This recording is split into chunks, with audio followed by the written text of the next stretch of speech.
Bonjour à tous et à toutes et bienvenue sur cette nouvelle vidéo de Nono du web.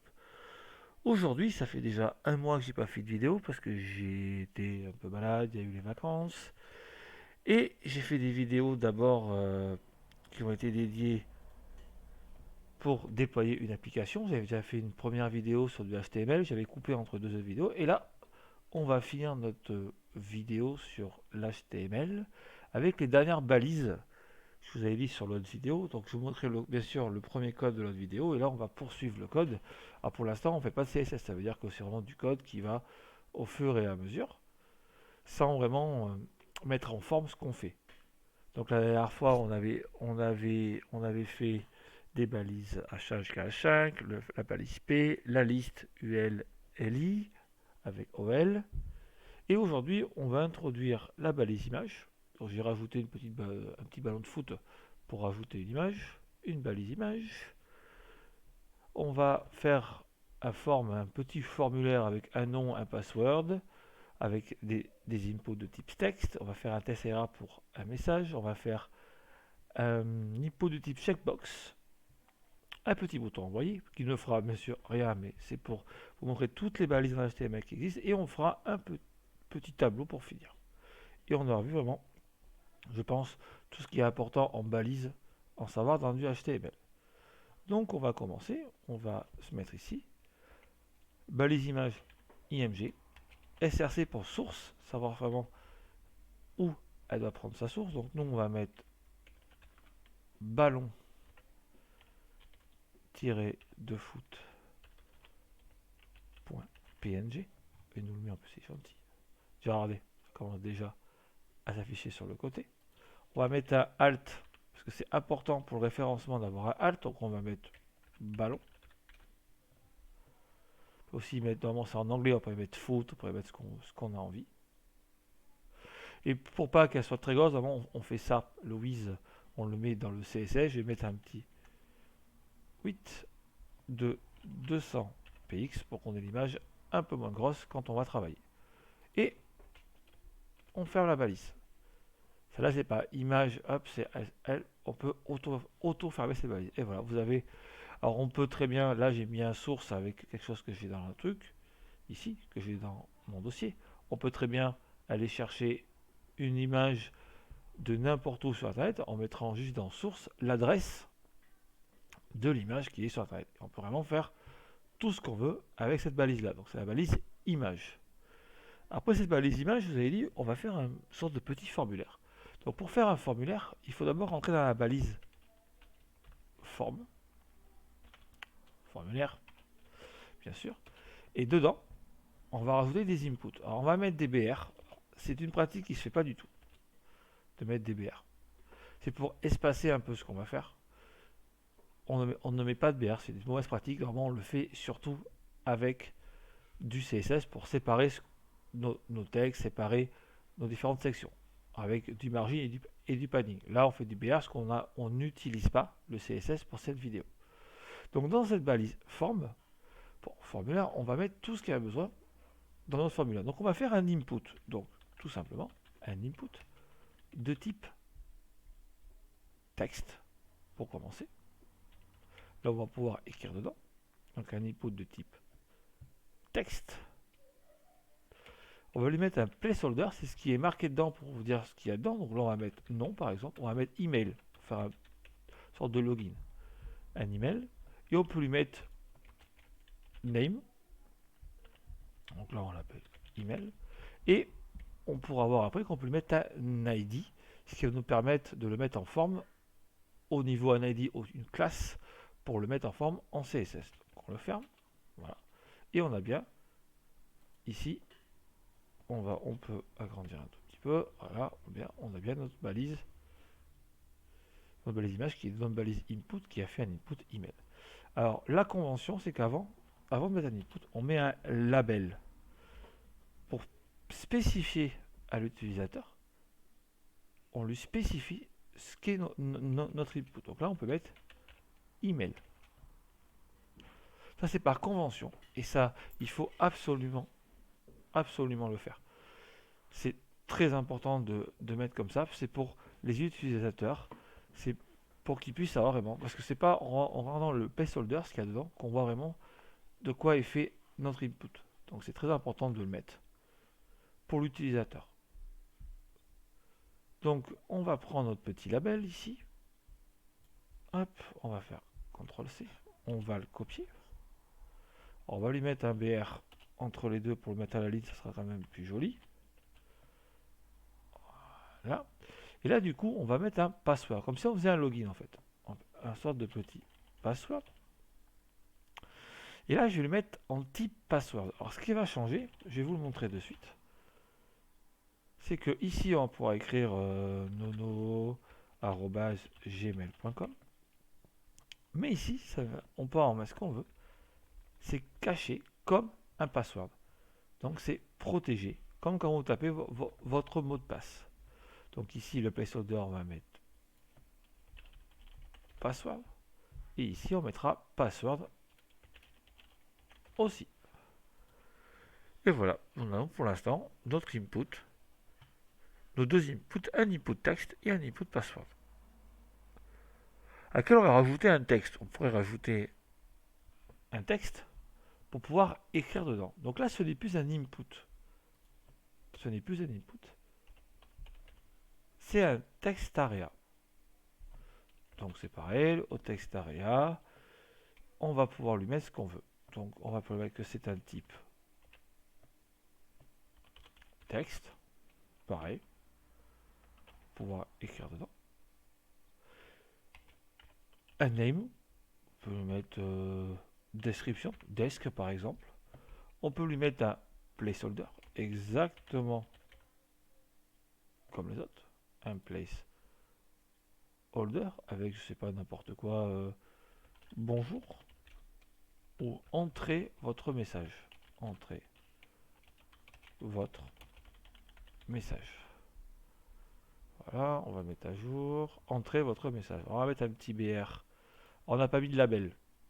On va mettre un petit BR pour le remettre à la ligne. Voilà, on est bien tout à fait en bas. Ce qu'on va faire, c'est que ça, on va l'enlever comme ça. C'est plus simple, on verra plus de haut. On va enlever cette partie-là. Hop. Voilà, comme ça, on verra déjà un peu mieux ce qu'on fait. Donc, toujours la balise image, l'email, le password. Et là, on va aussi mettre notre label. On met message. Voilà, tout à fait. Et on pourrait lui rajouter, si on voulait, des rows et des colonnes. Des lignes et des colonnes. Row et colonnes. Normalement, ça, on le fait un peu plus en CSS. Donc, on peut mettre row est égal, allez, on lui met 8. Voilà, donc du coup, on a 8 lignes. Et en cols, on peut lui mettre 33, tiens. Voilà. C'est ça pour agrandir la fenêtre, mais qu'on peut très bien bouger comme ça. Ça aussi, on peut très bien l'enlever. Alors, après avoir fait ça, on pourrait finir avec, dans le form, avec... Alors, il y a encore le select qu'on pourrait rajouter aussi. C'est un bouton où on peut sélectionner plusieurs choses avec les options. On pourrait aussi le faire.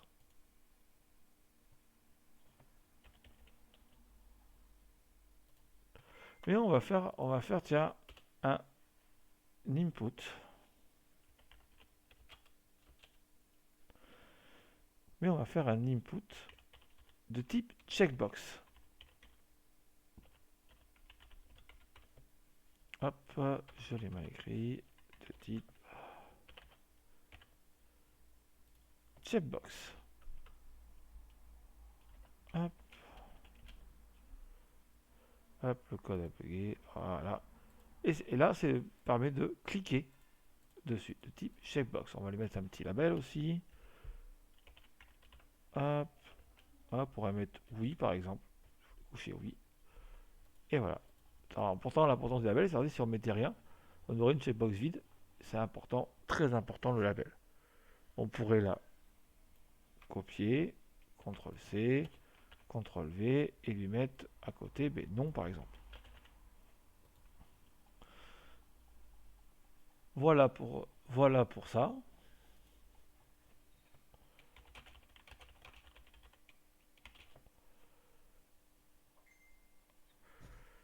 Donc là, on a fait cette box. On pourrait faire un select. On pourrait le rajouter. C'est vrai que les select, on en fait quand même beaucoup. Après, ça dépend vraiment de votre formulaire. Mais on fait aussi pas mal de select. On pourrait essayer de le rajouter. Je vais essayer de vous le rajouter. Alors, on va essayer de faire du coup un petit select. Où je fais d'abord on va vous rajouter le petit select.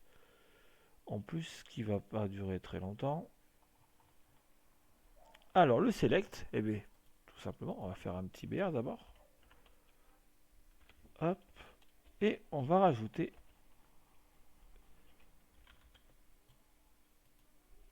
select.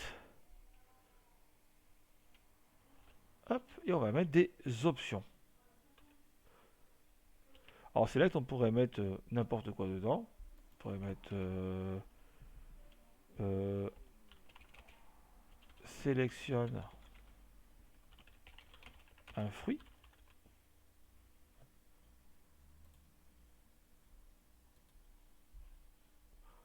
On va faire comme ça, on va faire comme ça. Hop. Et parce que select, ça ne se passe pas comme ça, il faut mettre une option d'abord. Donc, on va mettre des options.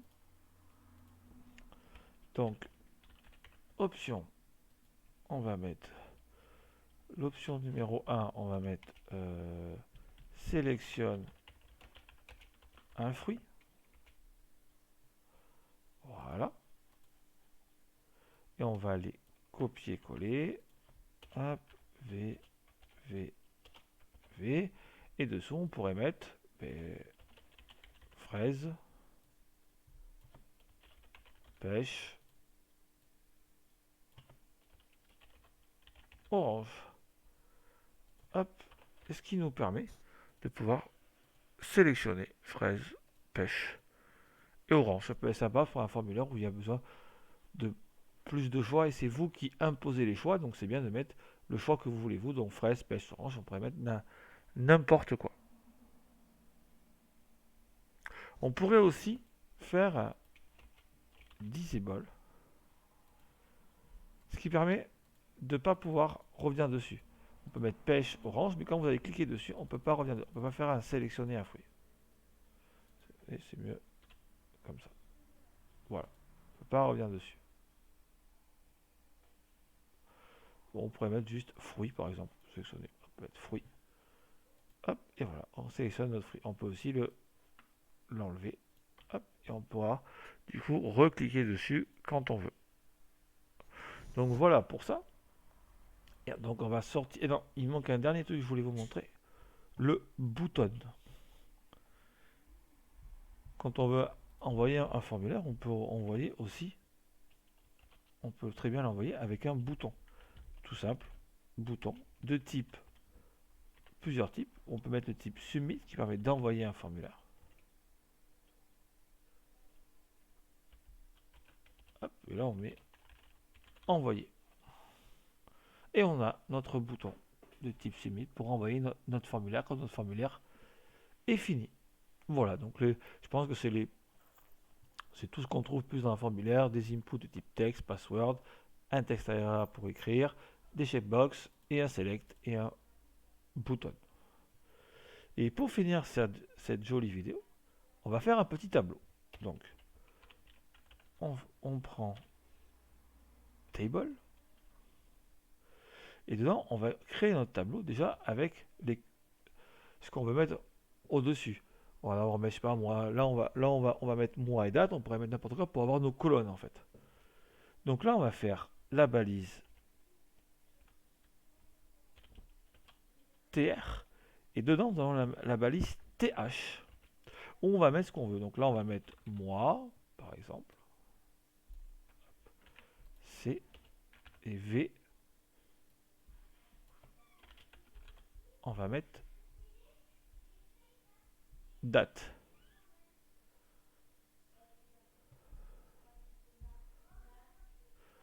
Après on va réouvrir une TR. Mais dedans là on va mettre vraiment ce qu'il y a, ce qu'on va mettre dans nos colonnes. On va mettre notre fameux TD. Donc là, si on voulait mettre, on va mettre la balise TD. Et là, je voulais mettre, tiens, en mois, on va mettre janvier.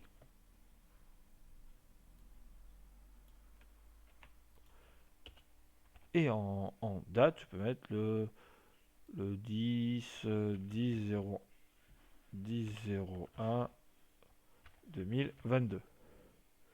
Et on va faire exactement la même chose.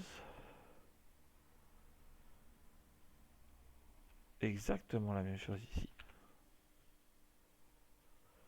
Et là, on va mettre, je sais pas moi, février.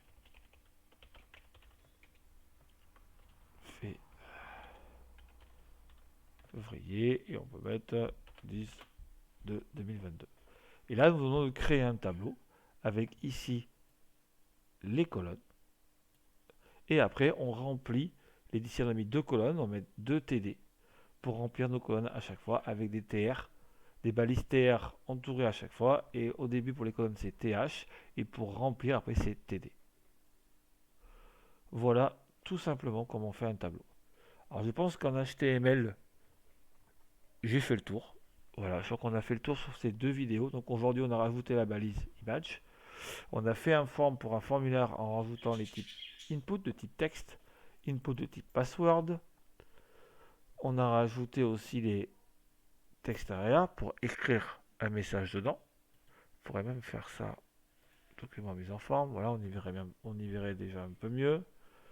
Donc là, on a rajouté les images, les inputs de type texte, de type password, le test area ici pour écrire dedans, les petits inputs en type checkbox pour pouvoir cliquer dedans. On a rajouté aussi un select pour sélectionner les options que vous avez prédéfinies. Un petit bouton de submit. Et aussi, pour finir, un tableau. Tout simplement. Je crois qu'on a fini pour cette partie au niveau du HTML, au niveau balise. Je pense qu'on a fait vraiment le tour. Bien sûr, le code, je vous le mettrai sur une branche différente. Et je vous enverrai aussi le GitHub pour aller voir le code. Et dans les vidéos prochaines, nous allons faire du CSS. Nous allons peut-être garder les mêmes balises, mais on va les mettre en forme pour essayer de faire une sorte de petit style sur une page ou deux, avec vraiment quelque chose d'uniforme, avec des couleurs, avec de la mise en forme, de la mise en page. Ça soit vraiment plus joli, parce que là on va faire vraiment du HTML brut où le CSS n'y est pas. Voilà pour cette deuxième vidéo sur le HTML. J'espère que ça vous a plu. J'espère que ça vous donne envie de coder et envie de commencer à faire des petits sites en HTML, CSS. Prochaine vidéo, le CSS. Je vous dis bonne journée, bon courage et à la prochaine fois.